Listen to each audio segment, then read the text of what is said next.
All right. So part number 3, and it says the topic is activities forbidden because they inevitably remove hair. Right. So, and last time we said that we're going to learn about combing hairs on Shabbos because it's like a very common activity for most of the people.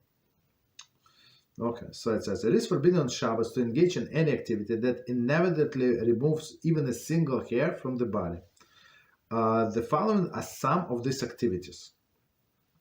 So again, so the activities that will inevitably, meaning whatever you do, most likely inevitably means even though you did not plan to, but that's what was going to happen. As we explained last time, it's precocious. Okay. So A, brushing or combing hair. It is absolutely forbidden to brush or comb one's hair or beard on Shabbos with a brush or a comb that has hard bristles. This applies equally to men and women. So hard bristle like plastic or the metal, right?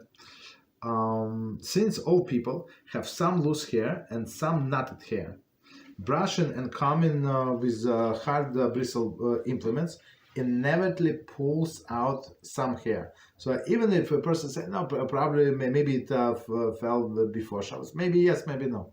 We don't know, but since it's possible that we're going to violate the biblical prohibition, so we stay away as far as possible. Right, so meaning hard bristles, right, whatever is it. I mean, sometimes it's made of wood, sometimes made of plastic, made of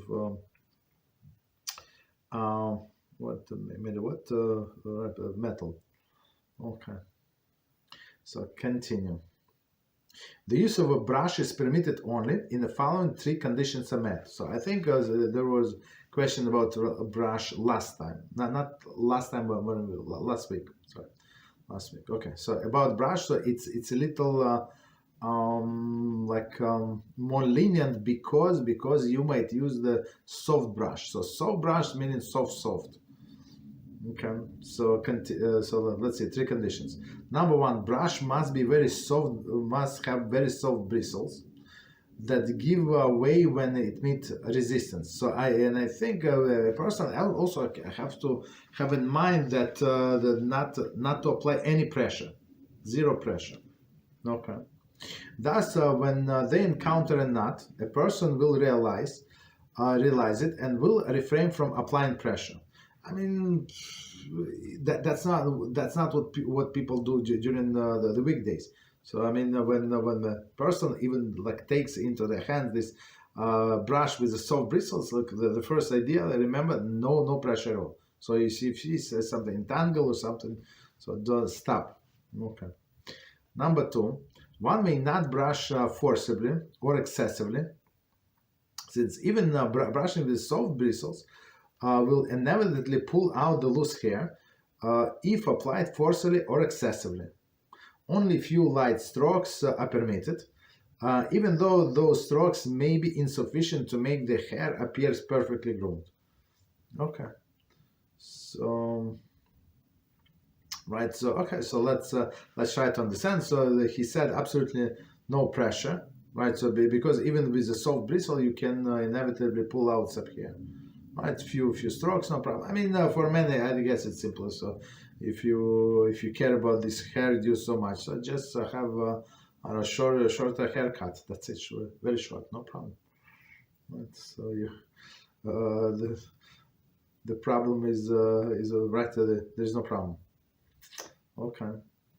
So I guess right, but the problem would be with women, right? And of course, we always advise people, unless you have this special brush, so just use your fingers and just fix your hair a little, and that's it. Okay. All right. So first condition, brush with very soft bristles. Second condition, do not apply any pressure. Do not brush forcefully. Okay. Excessively. Okay. It's very interesting. He says forcibly or excessively. So meaning excessively, even if it's not forcibly, but you do in the same place, so you might pull some hair. Number 3, The soft bristle brass must be set aside specifically for Shabbos use. Using the same brush on Shabbos that one uses every day is forbidden because it's considered weekday activity of the whole. So meaning, right, and as we explained many times in the past, it's a special category that we don't do.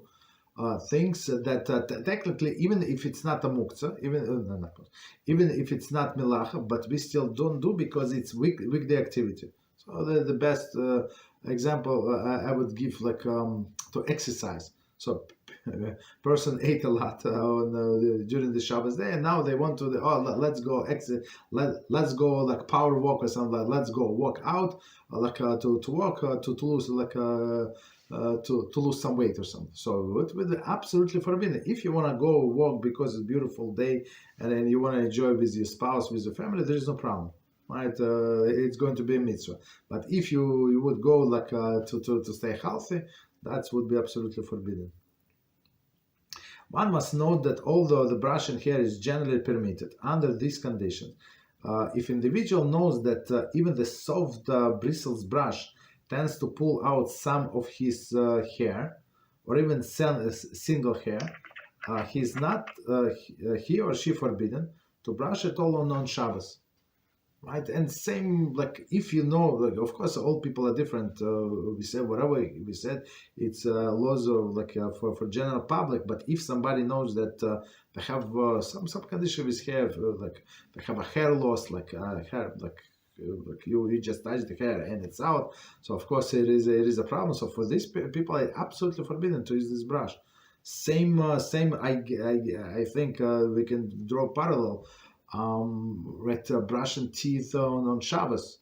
So if you put some water like in your mouth, or you put mouthwash, right, and you brush like meaning there is no squeezing in the water, right? So you brush in the liquid, probably be it water or be it the mouthwash. There is no problem, right? But if somebody knows that the person have a weak gums and that bleed very easily, so for that person it's absolutely forbidden to brush teeth on Shabbos. So I mean it depends on the person and some other things as well, right? Meaning it's based on the individual. Okay, so next is B, removing nits from hair. Some common since the combing hair is forbidden, it is forbidden to remove nits from hair by combing it. It is permitted, however, to part the hair and remove nits by hand, while being careful not to pull any hair. So the nits, if somebody does not know, it's like small insects. Right. I mean, still, if kids go like in a summer camp or something, they're on like a staying bungalow or something when there is no such ready access to the hot water. 1 second. Good. Okay. I'll do it 1 second. Somebody's just mute. Okay. All right. No problem. Right. So it's possible to develop those nits. So and they're the way I understand, they're very annoying. Right, it's like nits and it's like a lice, the way I understand. Right, it's like lice. So you can remove them. So the problem is that you cannot kill them. Right, just let them go somewhere, right? But you cannot kill them. And it's one of the things actually that makes hands impure. So after you touching those, you have to wash your hands. After you touching other creatures, live creature, you're not obligated to wash the hands, but those, yes. Okay, so next one, removing gum from hair.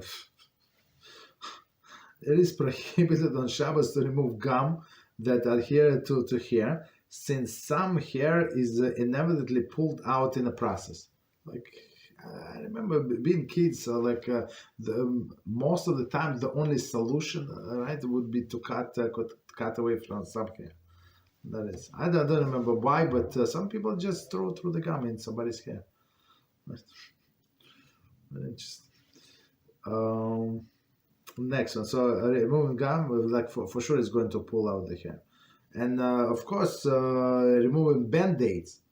Right, so as when we're learning about the laws of band-aids, like for sure. So of course, if you need to replace it because you need a new because of your condition, I have to be very careful. Because because of your condition, you're allowed to apply new medicine, right? Right. So that you have to be very careful because when you remove the band-aid, so for sure you're going to pull out some hair. So next one, come in a week. So let's say there is a kosher week. The melacha of sharing pertains only to severing an item, natural attachment to the base from which it's grown. Meaning the wig is not the natural attachment. So meaning the natural attachment on any animal's hide or, as we said, person's hair, person nails. Thus, removing hair from the wig is not included in category of the sharing. Some authorities states, however, that pulling hair from the wig is prohibited on melacha of tearing, korea. Right, so we're not allowed to tear, even though we said in a destructive fashion. And one must therefore not to comb or brush wig on Shabbos, except in the manner in which one may comb or brush hair, meaning with soft bristles. Other authorities disagree, permit combing and brushing wigs in the usual fashion. It is preferred to abide by the stringent opinion. Okay, so meaning if somebody has this wig, brush it only with this soft bristle brush. Continue. The preceding rule pertains mainly to the wigs of the human hair. Wigs made of synthetic fibers usually have the hairs attached firmly to the base, right? And these hairs do not inevitably come out through the brushing. It is permitted to brush or comb such a wigs on Shabbos in a usual fashion, meaning if it's a synthetic wig, so you can brush it.